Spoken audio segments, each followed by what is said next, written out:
Berarti bukan cuma sekedar dari pelestariannya aja, justru punya peluang ekonomi yang besar ya, Pak, ya? Iya, iya, Mmm. iya. Jadi, apa, saya kira, bagaimana cara, kita Pengemasan. mengemas ya, Iya. para petani ini kemudian berkelompok.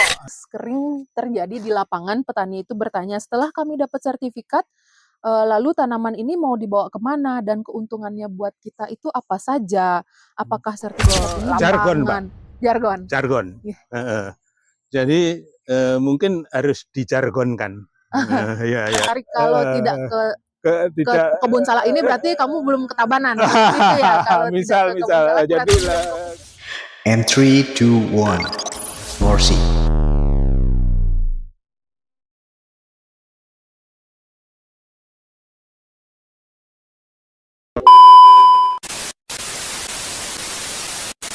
Halo Sobat Ngorsi, balik lagi di Ngobrol Riset dan Inovasi bersama saya, Rika Lucy dari Brida Tabanan. Baik, sudah hadir bersama kita Bapak Dr. Sudarmadi dari BRIN. Selamat datang Bapak, Assalamualaikum warahmatullahi wabarakatuh. Waalaikumsalam warahmatullahi wabarakatuh. Iya, Bapak, kalau kita berbicara tentang tanaman lokal Tabanan, baik pangan, hortikultura, tanaman perkebunan khas daerah, sebenarnya apa sih nilai strategis dari sisi riset dan inovasi nasional? Ya, baik. Jadi kalau secara umum, tanaman lokal itu mempunyai potensi yang sangat besar. Karena apa? Berdasarkan sejarah, dari tanaman-tanaman yang sekarang unggul-unggul itu Ya. asalnya dari tanaman lokal. Ah, Kalau Mbak, pernah merasakan durian yang namanya musangking, ya, ya, yang sekarang itu digandrungi oleh banyak orang, itu dari lokal itu, dari lokal. Oh, lokal, iya iya. kemudian dari populasi alamnya, namanya sumber daya genetik, gitu ya, Iya, kemudian diseleksi, iya. dipilih, atau kalau di kita umumnya dilombakan, Dilombakan. Oh, iya. dilombakan, kemudian dinilai oleh para ahlinya, Ya. muncullah yang bagus. Nah, yang bagus itu kemudian ada yang diperbaiki beberapa sifat-sifatnya, ada yang langsung dikembangkan, Dikembangkan.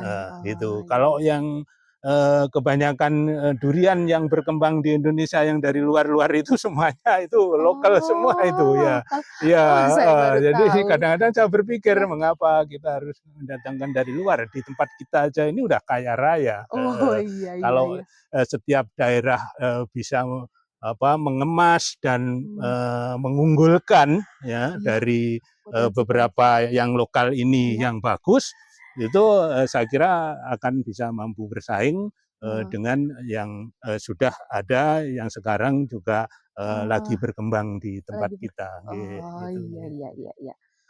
Oh, berarti bukan cuma sekedar dari pelestariannya aja, justru punya peluang ekonomi yang besar ya, Pak, ya? Iya, iya, Mmm, iya. Jadi, heeh, saya kira bagaimana cara kita Pengemasan. mengemas ya, Iya para petani ini kemudian berkelompok, iya kemudian kalau berkelompok kan jadi kuat, iya, kemudian mengemas, kemudian mengembangkannya, iya. berkolaborasi ke sana kemari, membuat kalau sekarang bahasa kerennya kan supply chain, Ah, iya. jadi itu berkembang sedemikian rupa, ya itu Mmm, menjadi menjadi, daya tarik tersendiri, tersendiri. iya. Iya, baik. Jadi misalnya Iya, misalnya saya sekarang ini kan berada di di kebun kawasan lumbung sumber daya genetik ah, nih, iya, durian di Tabanan, di mmm, kemudian salak ya, iya, lupa saya daerahnya apa nih, lupa saya. di Tabanan Pupuan. Pupuan. Iya Nah, di kawasan Pupuan ini kan saya melihat ini sebagai lumbung sumber daya alam ya, iya, sumber daya hortikultur. genetik dan macam-macam Iya, varietas. Kemudian tanaman, kalau itu diadakan lomba, mhm, kemudian dipilih yang bagus, dan kebetulan saya di mmm, sini ini kan ada 2 varietas salak, iya, yang salah, bagus. iya, Yang satu adalah salak merah, Sarah, iya salak merah ya, iya, dan dan saya kira sangat unik ya, Iya. salak merah, Salaka amboniensis tapi merah kan, Iya. dan salaknya ya sama dengan salak Bali pada umumnya. Yang Iya. kedua adalah salak madu munduk temu, Iya. ya, yang sudah saya kira udah dikenal oleh banyak orang dari beberapa varietas-varietas yang ada di sini. Iya. Kalau ini kemudian dikemas sedemikian rupa, ya, kemudian dari kelompok-kelompok itu mengembangkan, saya kira menjadi sumber pendapatan ekonomi baru bagi wilayah iya. ini. Iya, ya. Pertanyaan selanjutnya ya Pak. Dari beberapa tanaman lokal seperti sarak merah, sarah, dan salak madu ini kan sudah didaftarkan. Apabila nanti sudah mendapatkan sertifikat pendaftaran varietas itu, apakah sertifikasi itu bagi petani daerah itu sangat menentukan untuk hasil jual selanjutnya, Pak? Ya, jadi langkah pertama memang harus dimiliki. Iya. Sertifikasi. Jadi yang ada ini sebenarnya belum dimiliki secara legal. Iya. Jadi di sini ada 9 varietas misalnya ya. Iya. Itu belum dimiliki secara legal oleh masyarakat di sini atau oleh Kabupaten Tabanan kalau tidak didaftarkan ke pusat pendaftaran varietas tanaman. Nah, baru itu daftarkan, kemudian mendapat sertifikat, itu legal bahwa varietas ini miliknya Kabupaten Tabanan, gitu ya. Ini langkah pertama. Nah, berikutnya adalah langkah komersialisasinya. Kalau mau dikembangkan, benihnya kan harus bersertifikat. Nah, itu harus dilepas. Jadi ada 2 tahapan. Jadi tahapan dimiliki dulu, sertifikasinya, baru setelah itu dikomersialisasi, dikembangkan ke berbagai wilayah Indonesia, dan harus dilepas istilahnya, gitu. Jadi berarti komersialisasinya itu menambah banyak varietas-varietas tersebut. Yang 2 varietas ini, yang varietas lain didaftarkan semuanya agar menjadi milik Tabanan, begitu. Baru yang 2 ini dilepas, itu bisa dikomersialisasikan, benih-benihnya bisa diedarkan ke berbagai wilayah dengan syarat itu tadi harus sudah ada dilepas legal, sehingga bisa dikembangkan seluruh Indonesia. Iya. Soalnya sering terjadi di lapangan, petani itu bertanya, setelah kami dapat sertifikat, lalu tanaman ini mau dibawa kemana dan keuntungannya buat kita itu apa saja? Apakah sertifikat ini benar-benar berdampak ke pendapatan kami? Apakah ada yang dari segi BRIN atau dari pemerintah itu memfasilitasi untuk kita mengkomersialisasikannya itu secara umum? Jadi tidak pada petani aja yang tahu bahwa ini sudah bersertifikat dan boleh dikomersialisasikan, atau dari petani itu sendiri yang akan nanti bekerja. Ya, pada prinsipnya kolaborasi. Iya, kolaborasi. Petani, kemudian pemerintah daerah itu memfasilitasi berbagai hal yang mungkin kesulitan bagi petani, ya. Nah, kemudian kalau yang 2 itu tentu akan menjadi pendapatan. Kalau tidak kemudian dilepas, itu masih hanya dimiliki saja. Hanya dimiliki saja, itu hanya sebagai untuk pelestarian. Jadi dilestarikan, jangan sampai punah, maka harus dimiliki kan. Nah, begitu berkembang itu dikomersialisasi, itu adalah dilepas itu tadi. Dilepas itu berarti benihnya legal, berkembang legal. Kemudian kalau itu berkembang, maka buahnya menjadi bisnis baru bagi teman-teman di sini, apalagi di sini akan menjadi satu kawasan. Begitu ngomong kawasan, umumnya menjadi daerah destinasi wisata, kan gitu, Mbak. Jadi ini terus digerakkan sedemikian rupa. Dan kalau ada beberapa kelompok tani, bagaimana bisa menyatu, membentuk satu kelompok yang kuat untuk mengembangkan varietas ini. Apalagi misalnya ada asosiasi, itu kan kalau ada kelembagaan itu kan pemerintah daerah membinanya enak gitu ya. kalau ada asosiasi berarti kan ada kegiatan dari mulai hulu sampai ke hilir. ya. Kalau produknya melimpah, mungkin harus nanti bagaimana penanganannya untuk pasca panennya, nilai jualnya agar semakin tinggi. Industri-industri rumah tangga, gitu. Nah, itu kan nanti kalau apalagi di Bali ini kan wisata dunia ya. Jadi luar biasa kalau itu menjadi pusat kawasan diikonkan lumbung sumber daya genetik salah gitu aja dah. Mungkin ini bayangan saya ya. Ini soalnya saya mengamati berbagai wilayah di beberapa negara itu kemasannya seperti itu sekarang ini yang sustainable yang terus berkelanjutan itu. Jadi berkelanjutannya kan dikelola oleh petani. Jelas kalau kelola petani, kemudian itu menjadi bisnisnya petani, pendapatan petani, pastilah itu sustainable. Apalagi dari hulu sampai ke hilir, bibitnya terjual, kemudian produknya, pemasarannya karena ada kelompok yang mungkin menangani, kemudian kalau ada kelimpahan ditangani oleh industri-industri rumah tangga, olahan kan gitu. Kita harus kolaborasi juga sama yang pemerintah terkait ya. Iya, pemerintah terkait, kemudian dengan daerah lain, daerah lain yang kurang berarti mempunyai pangan seperti ini, nanti bisa untuk bibit-bibitnya kita salurkan ke daerah tersebut. Pastilah kalau yang baik, apalagi unik, merah, pasti orang tertarik. Itu. Tapi sebelum keluar harus survei dulu di kawasan ini harus terbangun. Nanti keluar dulu, luar yang menikmati kan. Berarti untuk pengembangan varietas ini lahan yang kalau misalnya seandainya nanti kita akan mengkomersialkan, terus lahan yang harus kita butuhkan apakah seperti ini yang tropis atau paling tidak mirip dengan di Pupuan. Jadi itu agar tingkat produktivitasnya tinggi Kalau nanti di luar ekologis seperti Pupuan mungkin kita belum menjamin seberapa besar tingkat produktivitas dari varietas-varietas ini.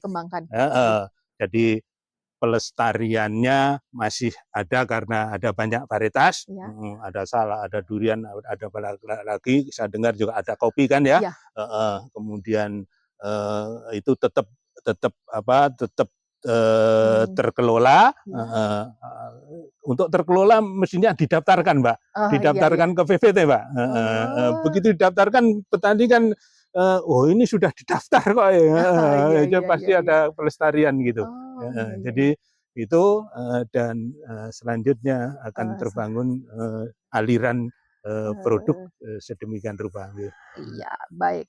Untuk selanjutnya, apa sih pesan Bapak untuk para petani dan pemerintah daerah agar tanaman lokal ini nggak hanya dilestarikan, tapi juga bernilai ekonomi dan berkelanjutan? Jadi untuk kami yang pertama mungkin di penguatan petani, jadi kelompok tani ya. Tapi saya yakin kalau Bali kan enak ya kelompok tani antar kelompok tani bikin kolaborasi grup ya, kalau bisa WA grup antar kelompok tani, kemudian membuat satu asosiasi kemudian pemerintah daerah kan mudah gitu ya untuk memfasilitasi ini karena jelas kalau udah asosiasi kan legal hukumnya kan pasti ada kan. Jadi saya kira pertama itu ya kolaborasi, membuat satu kelompok yang paguyuban mungkin terserah paguyuban apa nanti dirumuskan petani salak dan atau petani durian atau kemudian kopi gitu ya. Nah kemudian dari paguyuban ini kan nanti ada struktur organisasinya, ada yang ngurusi IT, ada yang ngurusi apalagi anak-anak muda sekarang itu. Nah ke depan ya ada beberapa yang sebenarnya konsep ya bagus itu juga ada namanya indikasi geografis ya. Iya. Itu jadi begitu ada masyarakat yang mengelola itu, kemudian anak-anak muda biasanya langsung tertarik gitu. Iya. Langsung tertarik. Wah, lihat Berarti produknya. Oh, lihat produknya bagus, langsung iya. memasarkan. Ini Iya. pengalaman kami waktu melepas varietas mangga Gadung 21. Begitu kemudian dilakukan semacam launching, Launching ya. para artis-artis yang dari Jakarta pada berdatangan itu memviralkan. bawa mobil belakang itu ya, Iya. itu terisi semua buah Semuanya. mangga itu. Dan Iya. dia jual di sana Bisa. door to door ke teman-temannya. Iya. Di sana kalau membangun suatu kelompok kan tinggal enak linknya gitu, Pak. Iya. Jadi Berarti marketingnya seperti itu ya ke depannya. marketingnya dan Iya. anak-anak muda sekarang saya kira cukup terampil. Iya, dalam berpotensi untuk berpotensi itu membangun startup dan lain sebagainya. karena sekarang kebanyakan anak muda juga Iya, startupnya iya. lewat promosi seperti Iya, itu. nah yang agak sepuh yang mengelola jadi ada share sedemikian. Sharing dari Tapi kalau bisa ya anak-anak muda juga ikut aktif mulai dari hulu sampai ke hilir. Iya. Untuk ketertarikan anak muda tersebut, bagaimana sih cara agar dari Bapak sendiri, agar membuat kita nih para kaula muda untuk tertarik bahwa kan banyak anak-anak muda tuh, aduh ke lapangan. Jargon. Yeah. Jadi mungkin harus dijargonkan. Kita ingat kalau tidak ke sini, kalau tidak ke kota A, itu tidak dianggap ke kota kalau tidak makan ini ya, misalnya ada jargon. Ada jargon agar nanti orang itu tertarik kalau tidak ke kebun salak ini berarti kamu belum ke Tabanan gitu ya, kalau misal tidak ke kebun salak jadi berarti belum ke kalau Pupuan, saya melihat jargon-jargon ini iya. apalagi jargon-jargon ini ke digital kan. Iya. Kalau sekarang di sosial media itu quote namanya. Quote ya. Iya, ada mohon quote maaf, di karena udah agak sepuh jadi. iya. Ada quote-nya. Kalau misalnya sekarang di sosial media ada quote-nya, belum datang ke Tabanan kalau belum bawa salah sarah. Salah merah.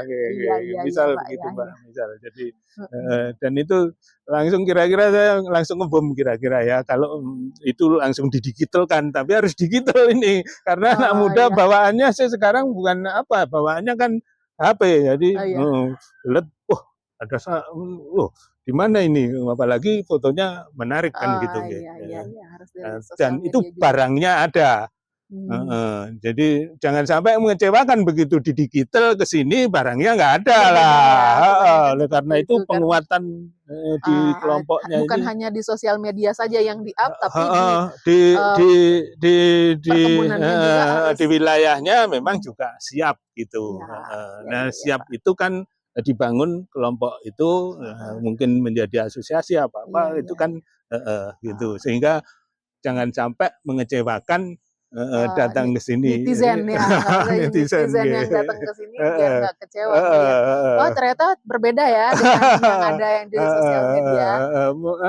Kalau berbeda saya nggak apa-apa. Nggak ada barangnya loh. Tidak sesuai dengan ekspektasi. Jadi misalnya seperti itu. Jadi begitu ini memang harus segera dibangun. Segera dibangun agar masyarakat, segera kemudian disosialisasikan terus, kemudian masyarakat menjadi sangat tertarik, guyup untuk membangun wilayah dengan komoditas yang bagus tadi, yang menjadi jargon dan sudah didigitalkan. Baik. Terima kasih ya Pak Prof atas insight-nya. Sami-sami. Semoga ini bisa membuka jalan bahwa riset itu bukan cuma sekedar di laboratorium saja, tapi benar-benar sampai ke sawah, ke perkebunan petani ya Pak ya. Iya, kami yang kami peroleh untuk BRIN kami dapat data banyak. Jadi kalau kami ini dari varietas-varietas yang ada, kemudian kami DNA-kan, kemudian kami analisis ke laboratorium yang lebih bagus lagi namanya adalah metabolomik. Itu kita tahu zat apa saja di Yang salak ini yang iya, terkandung. iya, iya, iya. Itu jangan sampai ya semoga zatnya bagus-bagus ya. Bagus-bagus, iya, iya, iya. Tapi Heeh. terus terang kalau kita baca mengenai silabus kan sangat baik. Yang untuk kandungan antioksidannya dan Iya, lain sebagainya. iya, iya. Nah, itu lebih detail lagi tuh lebih detail. laboratorium Oh, itu. berarti sebelum keluarnya sertifikat itu ada yang menguji tentang Oh iya, kandungan. iya Seperti kelihatannya sih kita ingin melepas saja ya Iya. dengan kolaborasi antara BRIN dengan Tabanan ini Iya, ya. iya. Tapi di luar itu Iya. kita mendNK-kan itu tahu Sa- varietas Tidak hanya kekerabatannya, kekerabatan dari varietas-varietas yang ada. Iya. Sama enggak yang namanya gula pasir Iya. dengan salak munduk temu, Iya. kemudian nanti sama enggak dengan yang salak nangke Bali. Oh, iya. Nah itu jadi kita lihat kekerabatannya seperti apa ya. Terus kemudian itu di metabolomik ya. Oh, iya. Kita akan tahu zat apa saja yang ada di terkandung dalam ya. salak itu dari masing-masing varietas itu. Oh, berarti vitamin-vitaminnya Ya, kelihatan kemudian di sana, kita ngambil contoh tanahnya. Ya? Itu untuk rekomendasi pupuk. Pak, kalau gitu wilayah sini pupuknya adalah ini karena hasil dari lab tanahnya seperti ini. Gitu Mbak. Iya. Kita ngamati mulai bunga, buah, pertumbuhan. Itu kan untuk melihat perilaku dari iya. tanaman tersebut. Kemudian disinkronisasikan dengan hasil analisis lab. Iya. Pak, kira-kira kalau menjadi semakin manis lagi, salak jenengan itu dipupuk dengan Apa? ini waktunya ini, ada itu timingnya dosisnya sekian, gitu. Iya. Di luar yang berbagai zat yang kita dapat data, Iya. itu kepentingan periset. Iya. Padahal Jadi terlihat mungkin sekali ya, bukan Pak, ya? belum kepentingan daerah ya, Iya, tapi iya. itu kepentingan riset Untuk adalah periset. kepentingan kami, Iya. kepentingan kelompok periset kami Iya, gitu, Mbak. Jadi iya. kelihatannya sih Sederhana sepele ya. sekali saya lihat di Iya. lapangan. Tadi saya juga ikut bersama Pak Prof juga. Saya lihat, sederhana sekali ya ngatur-ngaturnya, ngukur-ngukur berapa diameter salaknya, seperti itu. Kelihatannya kan hanya fisik saja. Iya, ternyata Iya, tapi luar biasa sekali dari sesederhana itu. periset-periset yang ada di BRIN ini ya Pak. Terima Nggih. kasih ya Pak Prof Sami-sami, waktunya. Sudah bisa ngobrol bareng bersama Ngorsi. Apakah ada pesan-pesan untuk kita Pak? Ya, Ke saya depan? kira sudah banyak yang saya Sudah, sampaikan. iya. Semoga ini menjadi berkah oleh Iya. teman-teman sini, kemudian Untuk pembelajaran. sukses Ya. untuk mengembangkan komoditas yang bersangkutan. Oke. Baik, terima kasih Bapak sudah meluangkan waktunya memberikan kami informasi yang sangat informatif. Kita tutup podcast hari ini dengan Assalamualaikum warahmatullahi wabarakatuh. Waalaikumsalam warahmatullahi wabarakatuh.